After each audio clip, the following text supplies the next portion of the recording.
So, welcome back to our Angan-Angan. I think dah berapa bulan I I think the last time we recorded was in September. Selama gitu. Yeah. It's so long sih.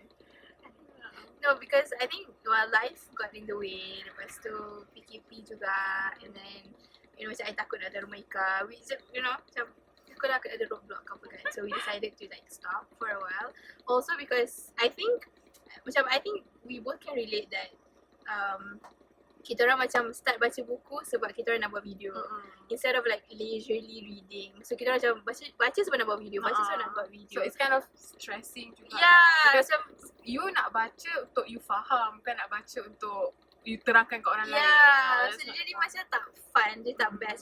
Macam pressure kan. Macam dia jadi satu kerja. I think we're both doing this like ourselves kan. Macam Ika is in charge of Instagram, I'm in charge of like editing. So macam penat, and then on top of that we also have like our other work, other stuff. So Kita ada live. Exactly. So rasa macam stress lah. So we're like, you know what, let's just take a pause and then macam let's evaluate how we want to do this so that jadi more quality lah kan. Dia bukan setakat make do. We decided to do it in our car this time. Sebab one, lighting cantik. Two, I don't know, it's just like we just want to chill. Sebab I rasa macam kadang-kadang conversations in the car dia macam more intimate lah. Macam like surprisingly. And then macam I rasa kadang-kadang kita orang kalau buat dekat rumah kan, macam kat rumah Ika or my house, macam kita orang beria nak set up like the background. Dia macam nak kemas tu macam buku ni anda letak buku ni kat belakang. Macam it takes so much time, lepas tu at the same time dia buat I stress tau. Macam I think too much. A good book to read, especially for teachers and parents, new parents lah. It's called this Preschool Clues by Angela. Nama dia panjangnya Angela. Santomero. This book, right, I also read it because I think we're both teachers, so kita orang memang macam naturally interested in books, how to improve our teaching, improve our style, method or learning, apa benda semua ni lah kan. So this book I think is very relevant to nowadays regarding online distance learning or ODL, online classes and all these things lah. So this book, right, so the writer here, Angela, she was the creator of Blue's Clues. So if you guys know Blue's Clues, if you guys watched it, I think it's, there's a whole science to it. Macam kan macam cerita budak-budak kan, kita ingat macam alah budak-budak you buat je lagu-lagu, nyanyi-nyanyi apa kita ingat macam benda senang. No, it's not kan. I think sebab the thing about children lah in general, teaching children and understanding children, it's about also understanding how they think, how to attract them, how they learn, how to communicate, exactly kan. So macam of course I know as parents, as teachers, kita kalau boleh macam kurangkan screen time, jangan bagi sangat tengok TV tu. Macam you kena communicate dengan anak you kena macam bawa dia orang jalan, pergi playground, be active, blah blah blah. Tapi admittedly nowadays with of course lockdown and PKP and then macam tak boleh keluar, children cannot go to school, it's just everything sekarang is online kan. And even before that, macam as much as kita nak didik anak-anak kita macam jangan main gadget sangat, blah blah blah, tapi macam kadang-kadang macam kita malas nak layan. Like honestly, macam even I tak ada anak pun, macam even like my cousin sendiri lah, macam kadang-kadang macam ambil je lah handphone tu main game. Just macam I give Game Boy ke apa macam nak main kan. Macam I know it's macam tak bagus, tapi macam sometimes you just like penat. Tak ada masa nak layan diorang. Even for me as a teacher kan, macam kadang-kadang budak-budak penat tau. Macam I'm like, okay, here like write an essay on a topic, or here buat exercise, whatever lah grammar yang I bagi ke apa kan. Tapi macam diorang dah penat nak tulis, atau kadang-kadang I nak teach them a new topic. So the easiest way for me is, you tengok video ni. Video betul? Kan, I mean okay lah, sikit-sikit tak apalah. And for, I mean of course I tak nak main video apa-apa je. I would play like documentaries or you know macam from legit sources lah. Macam dah bukan macam main pasang video atau apa kan. I would like watch this video about something and then okay, tell me like what did you learn from it.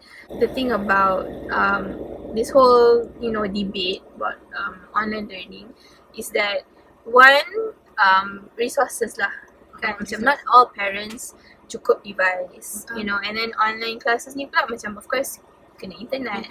Which you have to pay. You have to pay satu. Sometimes macam even you have the money to pay, you tak ada like your place, tempat you tinggal tu macam tak ada coverage. So macam you have to pay like extra untuk dapatkan more coverage. I think you and me lah, we do live in Johor, as in JB, Bandar. Tapi our housing area is kind of kampung jugalah kan. So macam memang susah lah dia dapat line apa sahaja. Kadang-kadang macam even like when we're talking on the phone ke macam ke boleh putus-putus. Yes. Stress gila.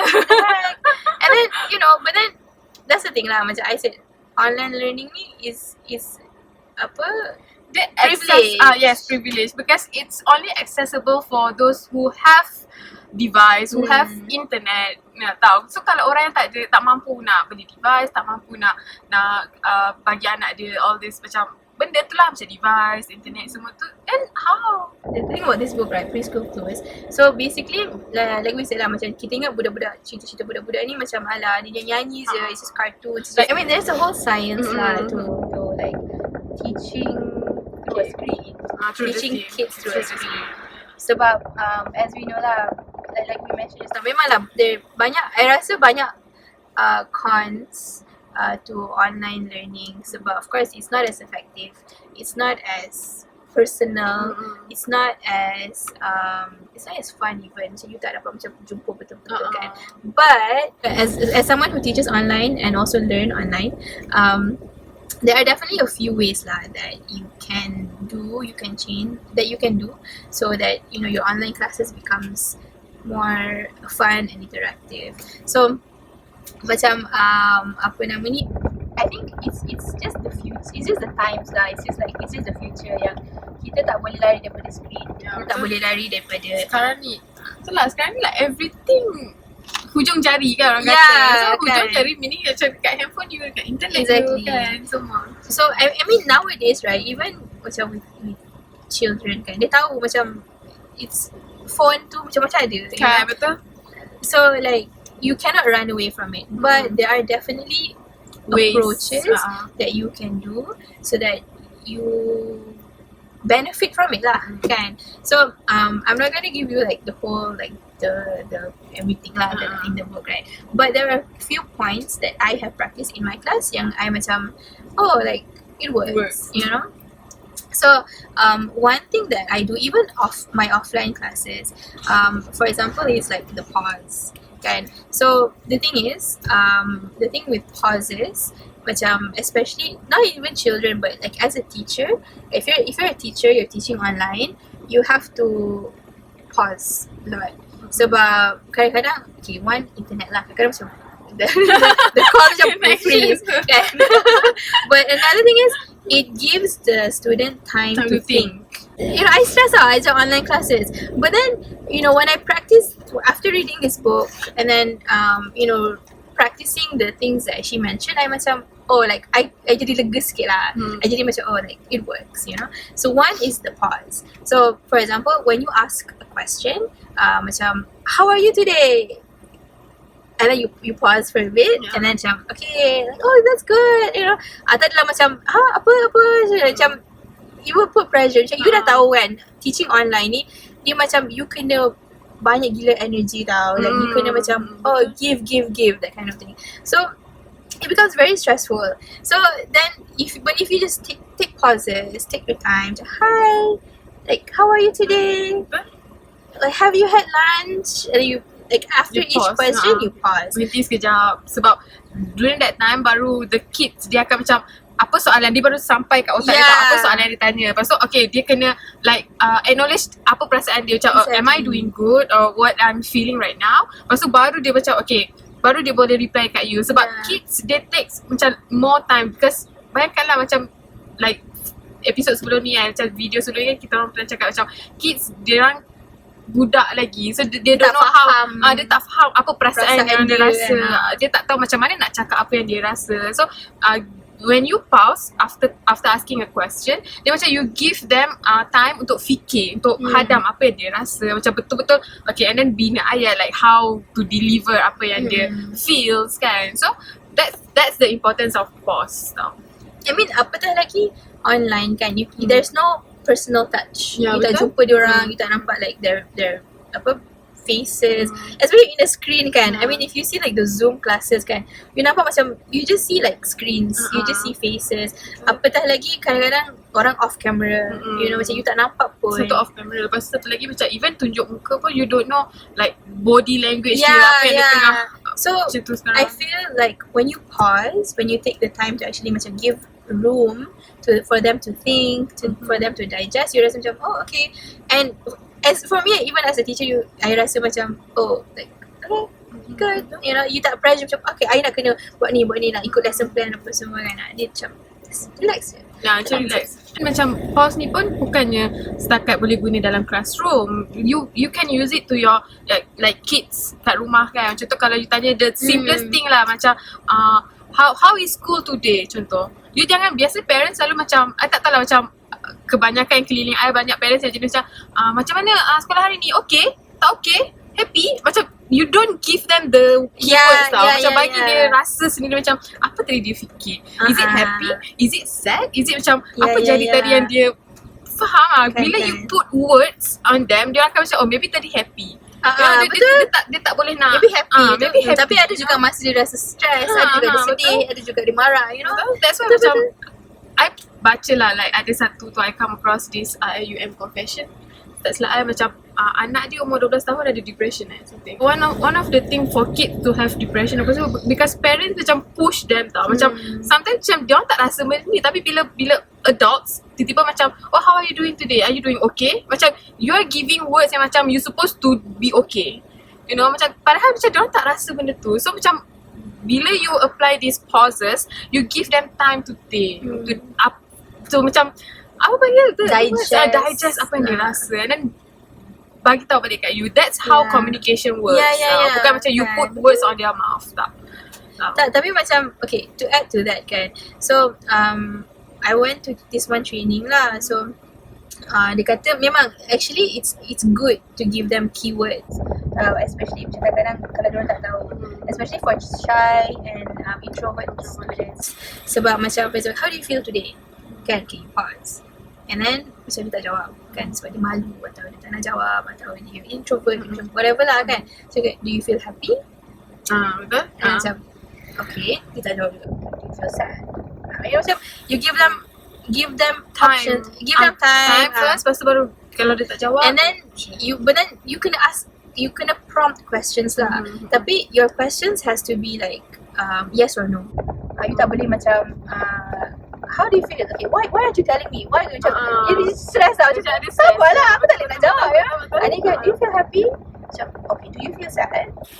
Do you feel angry? Macam you know, you have to kena macam tu lah. You tak boleh macam pressure nak bagi you know these questions and stuff. Because macam I ada baca jugalah macam this kind of question, bila daripada kecil you dah macam dipaksa macam tu, bila you dah besar kan, you learn a way untuk just ignore your feelings. You tak acknowledge your feelings. Ni macam biasa orang selalu cakap lah macam oh how do you feel today? Are you okay? Macam you just simply say oh okay. You know, macam that's not good tau. So sebab tu kita nak ajar our kids, our young children, our young kids ni macam you need to express yourself. So that's the importance lah yang dia cakap dalam buku ni. Lagi budak kecil, diorang don't know how to explain it. Even macam admittedly lah, I pun kalau I sedih pun I don't know how to put it in sentence lah. Macam mana nak cakap? Macam mana nak cakap? Macam it takes me a whole day, one day untuk macam betul-betul fikir apa yang I rasa, apa yang macam apa I tengah rasa sekarang ni. I kena acknowledge what I feel, baru I boleh cerita kat orang. Kalau tak, nanti I sendiri emotional, dan orang yang dengar apa I cakap tu pun akan jadi stress lah. Sebab macam I sendiri pun tak tahu apa I cakap kan. Another thing, okay, I'm just gonna highlight like the points that I like and the points that I practice, and maybe it can benefit you But of course, you know, nothing beats reading the book yourself lah, and then you practice it on your own. Another thing that I like, another thing that she mentioned that I like is repetition, especially with kids. So not just in online classes but even in your physical class, you kena ada routine lah. So macam in my class, I tahu the first thing that I would say is, hi, how are you? Kan? And then say good, or and then my students, dia dah tahu kan, I'm very open. I'm like, okay, how do you feel today? So some of my students will be like, I'm sad, teacher. So why are you sad? You know, like these students yang dah comfortable with me lah. But usually yang students yang malu-malu baru-baru masuk kelas kan, dia macam, oh, I'm fine, I'm good. Very typical answers lah kan. So kita pun macam, oh, that's good, you know. And then I would ask them, have you had lunch? And then they were like, it depends lah on the time of the class lah. Okay, have you had breakfast? Have you had lunch? So dia macam, yes, no, whatever lah kan. Kalau yes, dry gila kan, kalau yes, saya macam, what did you eat for lunch? You know. And then say, oh, I had rice. Kan macam, lepas tu nasi je ke kan.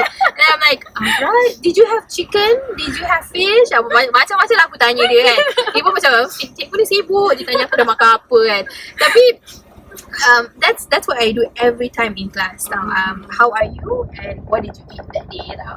So that's a funny story lah. So this one student of mine, dia datang dari China, like from China tau. So he doesn't speak English at all. Dia boleh baca, like his reading skills apa semua memang bagus, tapi dia tak faham apa dia baca.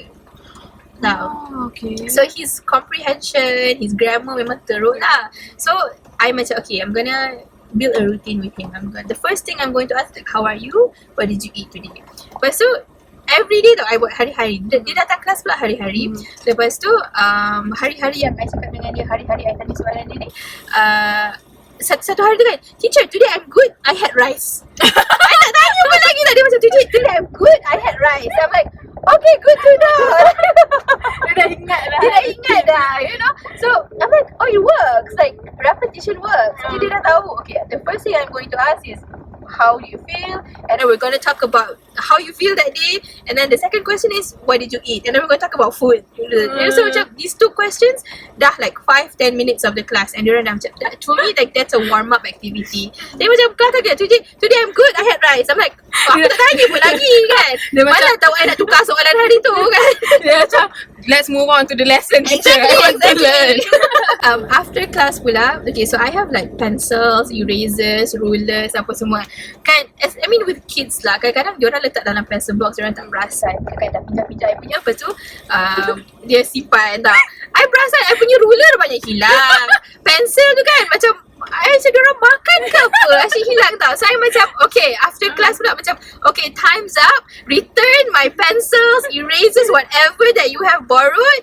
And then I selalu ingatkan, okay, check under your table for your pencil case, your water bottle, sebab ada je tertinggal tau. Lepas tu kan parents call, and then kita pula macam tak tahu, tak nampak kan, sebab diorang pun letak mana-mana bersepah-sepah kan. And then I always tell them to push the chairs under the table. So I built that routine in my class, always greeting and always hilangkan my whatever you borrowed. Check before you leave my class, make sure you bring everything, you know. So macam my students like, diorang dah biasa, diorang tahu, okay, like awal class macam ni, okay, there's a greeting, there's a warm up, whatever, and then the lesson, and then okay, after the class, okay, this is what we're going to do. So repetition lah kan. Sama macam online classes. Like you kena, if you're a parent kan, you kena build a routine lah. Macam okay, your online class is at, for example, let's say 8 AM. You kena build a routine yang macam, okay, you kena bangun awal. Macam you kena buat macam sekolah kan. Macam you kena, okay, you kena still bangun awal, you still kena mandi, have breakfast, and then okay, few minutes before class, you dah kena log in apa semua. So dia dah routine. Sebab the thing is, orang jadi malas online class ni sebab you rasa online class ni duduk rumah je. I boleh je macam I pegang phone, lepas tu I macam, you know, on my bed, asal aku buka lah the online call ke apa benda. Especially macam my mom, so she's a kindergarten teacher. So dia macam budak-budak ni kesian tau, sebab this year mana ada concert, school concert, mana ada macam graduation apa semua kan. So dia duduk rumah je. So jadi memanglah masa awal-awal tu I rasa best kot, sebab tak sekolah, tak payah bangun pagi. But lama-lama it does take a toll on their development, their mental health. Sebab macam macam duduk rumah je, boringnya, tak belajar apa-apa. So I think it's the responsibility of the parents as well that you build a routine lah. You kena repeat every day the same. Still kena bangun pagi, still kena mandi, still kena have breakfast, and then macam pretend that you're going to school but it's just through a screen. Because you want them to feel like this is the new norm. So nak tak nak kita kena ajar lah. It's our responsibility to these children that this is the new norm. You kena practice juga. This is just what you have to adapt to lah, kan? And then macam my mom pun, because she is a kindergarten teacher, so dia buat sama macam dia dalam kelas tau. Diorang pagi-pagi diorang ada macam my mom pun does the same thing, like how are you, kan? Lepas tu nanti the class pula dia ada macam doa-doa dia, lepas tu dia ada sing along dia, whatever, and then baru masuk lesson. So that's the same thing she did online class lah. So dia macam kadang-kadang kelakar tak tengok my mom macam hi, lepas tu dia hi nyanyi-nyanyi dengan menari semua but through a screen. Like kita rasa macam dia record apa tu kan? Dia buat TikTok ke dia? But no, she's actually teaching through a screen, So it is it's not easy lah, and it's not easy. But then macam you kena biasakan lah. You as a teacher kena biasakan mengajar, and the students kena biasakan belajar, kan?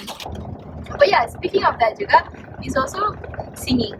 Kan? Children's songs dia banyak benda yang macam mengajar. Macam I paling ingat sampai sekarang yang bangun pagi, gosok gigi, cuci muka, makan roti, something macam tu. Ada banyak version. I think lah. Maksud benda tu like sebenarnya like it's a way to teach your kids juga tau, the children juga. I mean that song is like rutin lah. Rutin lah macam bangun pagi, gosok gigi, cuci muka. Songs adalah satu medium macam tools lah untuk you attract the kids tau. Macam nak buat benda ni, jom kita nyanyi benda ni. Contohlah macam I pernah mengajar for a short term of time. I pernah mengajar dekat sekolah tadika, preschool. It's not even tadika, it's preschool. So all the kids macam umur 5 tahun macam tu kan. So diorang lepas main, diorang tak hati kemas tau. I mean macam I ada 2 tangan je. Mainan tu banyak. Saya selalu macam okay, we play this song sambil kemas sama-sama. Macam so sebelum lagu tu habis, semua barang dah kena masuk kat dalam bakul dia sendiri tau. So lagi senang, lagi mudah tau. So macam you boleh mengajar your kids, your students untuk buat something through song. That's how you approach kids tau bila nak mengajar diorang. Sebab diorang lagi senang ingat melalui song daripada you cerita kat diorang. Sama juga macam repetition tadi kan. Bila you dengar lagu tu tiap-tiap hari, you dengar, benda tu you akan sampai dekat otak you lah macam at the end of the day, right? So I think with online classes, online learning ni is just it's a lot of experimentation. At first I macam nothing beats physical classes or seeing face to face interaction kan. Tapi macam when this COVID happened, this pandemic happened, macam everything is through a screen, and then macam sekarang pun sekolah pun tutup apa semua kan, then you just realise that you just have to adapt. Okay, you just have to learn lah. You have to change. Yeah, there are ways for you to explore, for you to improve, for you to change apa semua, so that your online teaching and online learning experience becomes better. It's a good experience lah kan. Macam kita tahu macam all those things dekat dalam dunia ni ada pro and cons kan. So macam samalah juga macam media apa semua. Yes, ada pro dia, ada cons dia, ada benda baik, ada benda buruk dia. Cumanya kita kena pandai lah. Kita kena buat dia jadikan dia satu benda yang baik. Macam use it for a good cause. Jangan guna dia macam you dah tahu benda ni macam ni. You tahu macam yes, banyak orang jenis senang give up yang macam alah online learning bukannya student pay attention pun. Sometimes macam betul. Macam letak je benda tu kat situ. Macam tak boleh lah macam tu. You have to think of something yang macam student buatkan student kau macam duduk macam bestnya. So sama macam dalam buku ni, macam Angela cakap lah, macam kita selalu macam berdebat macam media ni tak bagus apa semua. Sebenarnya macam everything in this world ada pro and cons. It just depend on us macam mana kita nak gunakan benda tu. So kalau kita gunakan benda tu untuk benda yang tak bagus, dan jadi benda tu tak bagus lah. Sama lah juga dalam buku ni dia cakap macam media is good for your kids, cumanya you kena tahu to choose which media. which benda yang you nak tunjukkan dekat anak-anak you, dekat kids, dekat student you semua. Point of this book sebenarnya, dia tak cakap pun media ni bagus ke, media ni jahat ke. It shows you the way untuk you plan which media untuk you salurkan, program yang you nak instill dekat anak you, benda tu tau. So macam for me it's a good read lah, especially for teachers. Ada banyak lagi dalam buku ni yang diajar macam mana untuk you gunakan media untuk mengajar, gunakan media untuk instill goodness in your kids. Even as teachers lah, there are definitely like very useful tips that you can use yang you rasa macam like it doesn't overwhelm you as a teacher, but also like them as students. I am teaching online, I'm also learning online, so I know the struggles of both. But like Ika said lah, macam at the end of the day it's you. Kalau you as a learner, you nak belajar, macam I lah, I nak belajar Mandarin, so I should have put more effort lah. I should have been like, macam before class I kena macam log in awal-awal, log in siap-siap, check my connection, check my connectivity, macam check lah ruang tu bising tak bising ke kan. And then as a teacher juga, I kena prepare beforehand yang I macam I want to make my classes fun. I want to make my classes ada macam interaction, like my students would enjoy the class, dia akan belajar, dia ingat apa I belajar sebenarnya lah kan. So it's not easy, it's definitely not easy, but it's just kita kena adapt lah. Hidup ni is a series of changes. Tahu dia contohlah kalau perangai you sama macam perangai you time you toddler dulu, you rasa you akan berubah kan? Tak. So hidup ni is just a series of changes. You need to adapt, you kena berubah apa semua. So it's not about macam kita selalu salahkan the tools. Sebenarnya the one that you need to blame is you sendiri. Macam mana you use the tool, macam mana you like put effort ke tak. Macam at the end of the day it's you sebenarnya.